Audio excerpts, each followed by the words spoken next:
13:51 en la mañana y obviamente nos preocupan un montón de cosas con relación a lo que está pasando, lo venimos señalando, pero la economía es algo fundamental, ¿no? Y la Argentina en default. Muchos dicen no estamos en default. A ver, técnicamente estamos en default. Si vos le pedís a los acreedores, te voy a pagar en el 2024, con quite y demás, eso se llama default. Aparte no te van a aceptar esto.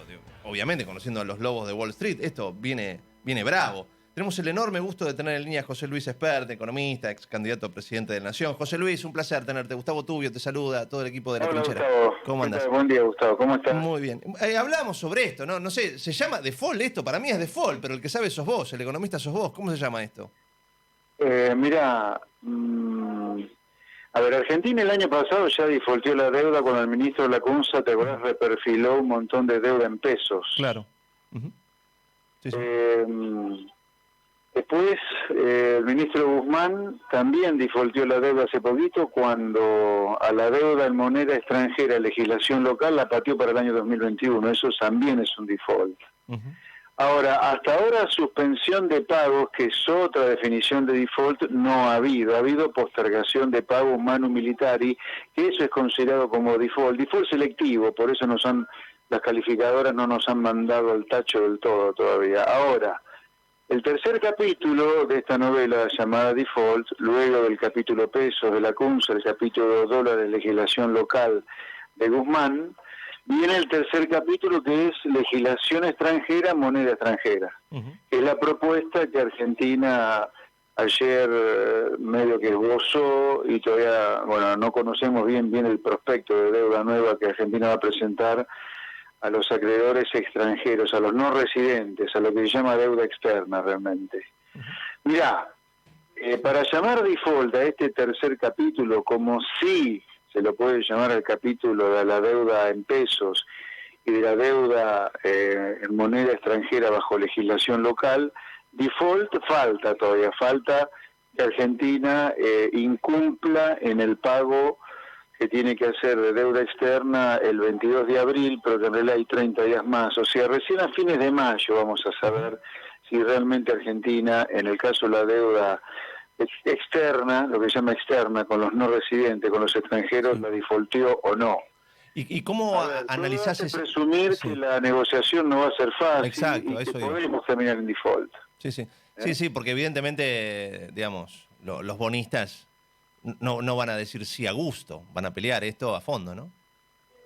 Sí, pelear la van a pelear. La duda es si Argentina suspende los pagos de deuda externa de acá a fines de mayo o no. Ahí vamos a saber si realmente la tercera etapa de la negociación de la deuda también termina en un default, como fueron la etapa de la deuda en pesos y la etapa de la deuda en moneda extranjera, legislación local. Te repito, para ser precisos en esto, la etapa de Lacunza, que fue la de la deuda en pesos, fue un default selectivo, porque fue postergar manu militar el pago, pero nunca suspendió el pago.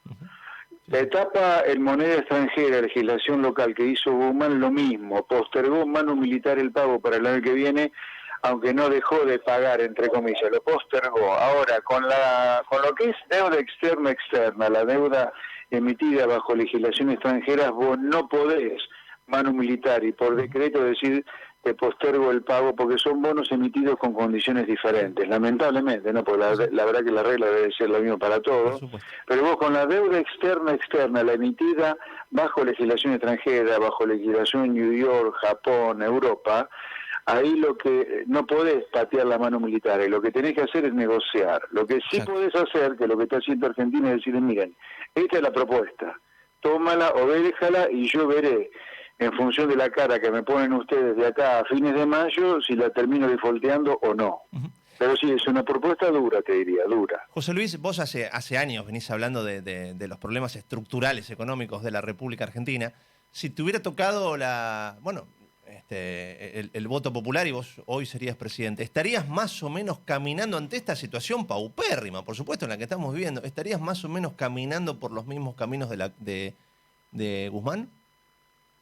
No, de ninguna manera. De hecho, la propuesta nuestra en campaña y la propuesta nuestra en los debates, que es cuando vos ves realmente lo que cada uno de los candidatos quiso hacer, era completamente diferente a todo lo que se está haciendo. Obviamente que en el medio de una reforma estructural gigantesca como la que hubiéramos encarado nosotros, en favor de la gente de a pie, en favor de la gente de trabajo, del emprendedor, del comerciante, del empresario, nos hubiera agarrado de todas maneras la pandemia, y de eso no se escapa nadie, ningún país, ningún gobierno, ningún presidente. Así que nos hubiera tocado lidiar con una caída de la actividad económica fenomenal y con una suba del desempleo también muy fuerte, pero lo hubiéramos encarado de una manera muy diferente. Yo nunca hubiera, ni ministro de Salud, si hubiera sido yo presidente, no hubiera nunca negado, como sí hizo Ginés González García, cuando ya era obvio que el coronavirus se trataba no de una epidemia, sino de una pandemia, negar que a la Argentina le hubiera llegado el coronavirus. Por lo tanto, de entrada hubiéramos estado comprando los test y los respiradores para poder tenerlos, para evitar una cuarentena tan dura como esta, porque no nos olvidemos que esta cuarentena cavernícola que decidió el gobierno argentino es como consecuencia de que no tenemos los test, ni los respiradores, ni las camas para hacer una cuarentena civilizada, una cuarentena inteligente, donde vos sabés dónde está ubicado el virus, sabés dónde están los infectados, sabés dónde está muriendo bien la gente, con mucho cuidado, cosa que no sabemos hoy.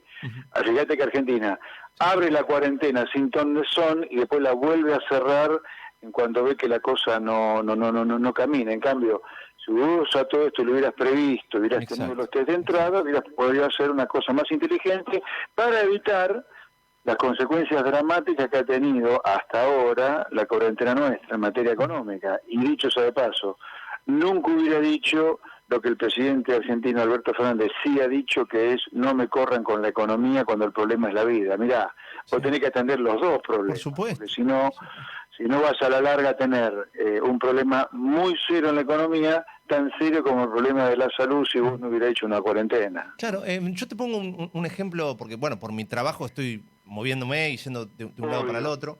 Claro. Hablaba con un intendente del conurbano, ¿no? Porque por eso me gusta ir a los casos puntuales, porque digo, ahí está la verdad, ¿no? Entonces este intendente me decía: yo cobro normalmente 50 millones de coparticipación mensual, ¿no? Y tengo de gasto solamente de sueldos municipales 55 millones. Me acaban de informar que me van a dar 16. Y la recaudación que yo tengo es prácticamente nula porque no hay actividad económica. Este problema lo tengo ya en 24 horas. ¿Entendés? Fíjate, Gustavo, este intendente le está diciendo groseramente que él tiene que pagar gastos por 55 y va a tener ingresos solo por 16. Exacto.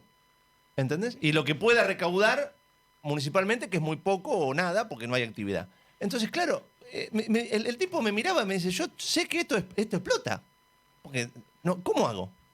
¿Entendés? No, bueno, esa es la consecuencia en parte de un gobierno nacional que ha dicho desde el primer día, ahora ha corregido un poco, pero un poco tarde: no me corran con la economía, o entre la salud y la economía yo elijo la salud, cuando no son antitéticas de ninguna manera son antitéticas, son absolutamente complementarias, porque ese intendente que gasta por 55 y tiene ingreso por 17, capaz que tiene un problema económico tan gigantesco que tiene gente que se muere de hambre por culpa de eso, en parte, ¿no? Claro. Entonces, yo te diría, volviendo a tu pregunta inicial, o una de las preguntas, ¿qué hubiera hecho yo? Y muchas cosas muy diferentes para evitar en esta situación, digamos, ¿no? Y además hay otra cosa. Vos ves el ejemplo del mundo. A ver, a mí lo que me impactó de este caso, el mundo te enseñaba, porque afortunadamente, dentro de la desgracia que es la pandemia para el mundo, afortunadamente estaba ocurriendo en el mundo desarrollado mucho antes que en nuestro país. Entonces vos podías aprender cosas del mundo. Por ejemplo, que no hay una sola manera de luchar contra la pandemia. Las cuarentenas son duras, después se ablandan como consecuencia de los costos económicos que tiene una pandemia, una cuarentena dura. Cuando aflojás la cuarentena, tenés brotes de infectados, tenés que volver a cerrar. No hay una sola manera. Entonces, vos debería de entrada haberle dicho a la ciudadanía: mire, esto no va a ser un camino de una sola vía, sin fundamentalismo. Otra cosa que yo no hubiera tenido es solo un consejo de sabios en materia de salud, porque acá aparece la dictadura de la salud, digamos. Hubiera tenido también un conjunto de sabios económicos para balancear las consecuencias económicas de una cuarentena tan dura, ¿viste? José Luis, ¿cómo estás? Lucía te saluda. Hola, ¿qué tal, Lucía? Buen día. Me gustaría saber si crees que Alberto Fernández repite esto que vos decís, que estamos en un dilema entre la salud y la economía. Si crees que está abriendo el paraguas por las consecuencias económicas que van a aparecer post cuarentena o post pandemia. ¿Crees que viene desde ese lugar? No, a ver, el hecho que él haya planteado como una dicotomía, como enemigos prácticamente, la economía y la salud, lo que te garantiza es un drama económico monumental en la Argentina. Yo no creo que esté diciendo eso porque abre el paraguas. En realidad, él va a ser acusado por la cuarentena que lanzó y por el poco cuidado que ha tenido con la economía, por derrumbar la economía. Yo te diría, la cuarentena que lanzó Fernández, más su desidia a la hora de tomar medidas en simultáneo y paralelo con la cuarentena que lanzó de cuidado de la economía, son lo que van a permitir a muchos acusarlo con toda la razón de haber descuidado por completo la economía. Así que no me parece que él, por decir eso y actuar como actúa en consecuencia, se esté cubriendo por las consecuencias. Todo lo contrario, te diría. Los países que se preocupan en serio por sus economías de ninguna manera actúan como actuó Fernández, inicialmente diciendo miserables a los que echaban gente, después hablando no me corran con la economía. Yo te diría, Fernández ha demostrado hasta ahora bastante descuido por la economía. No va a poder utilizar eso como coartada para disculparse frente a la sociedad, de ninguna manera. José Luis, te hago la última Sí. y te traslado lo que estoy viviendo, ¿no? Yo tengo un montón de amigos dueños de pymes, empresarios. El desánimo que yo noto en la gente, en mi grupo de amigos y compañeros, es terrible, porque sobre todo no saben cuándo termina, cómo termina, cuánto tiempo más sigue esto. Bueno, mira, a ver, ¿Qué le decís a esta gente? Para ser equilibrados, ¿no?, en todo esto, la pandemia es una epidemia de escala mundial y eso vos ves en todos los países que está provocando algunas cosas de las cuales Argentina, aunque hubiera tenido no sé, al Pelé, más Maradona, más Messi, más Federer gobernando, vos no te escapás de algunas cosas, no te escapás de una flor de recesión, no te escapás de algunas quiebras empresarias, no te escapás de una suba violenta del desempleo.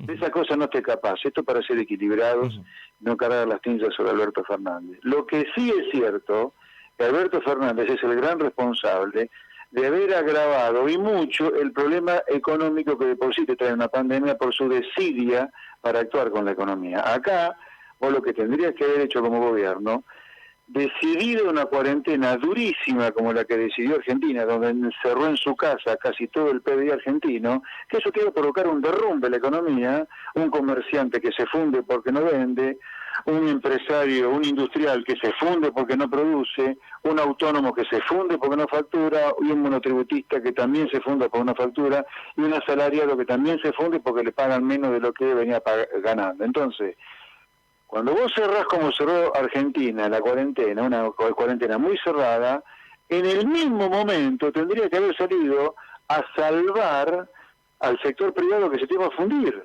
¿Me entendés? O sea, si vos metés a todo el mundo encerrado en su casa, a no producir, ¿qué crees que te va a pasar? Se va a fundir la gente. Ahora vos, en lugar de salir a salvar a la gente, haciéndote cargo de entrada con parte de la nómina salarial, entregando todos los meses y mucho más generosamente un ingreso familiar de emergencia a los que están en negro, a los monotributistas y autónomos, etcétera, etcétera. Redescuento para que los bancos le presten a tasa cero a las pymes para que paguen su salario y no se fundan. No, vos dijiste miserable, no me corran con la economía, entre la salud y la economía prefiero la salud como si fueran antitéticos. Entonces vos podrías ver, otra cosa, o debería haber puesto, como yo te dije, un consejo de sabios en materia de economía para que balancee los sabios de la salud.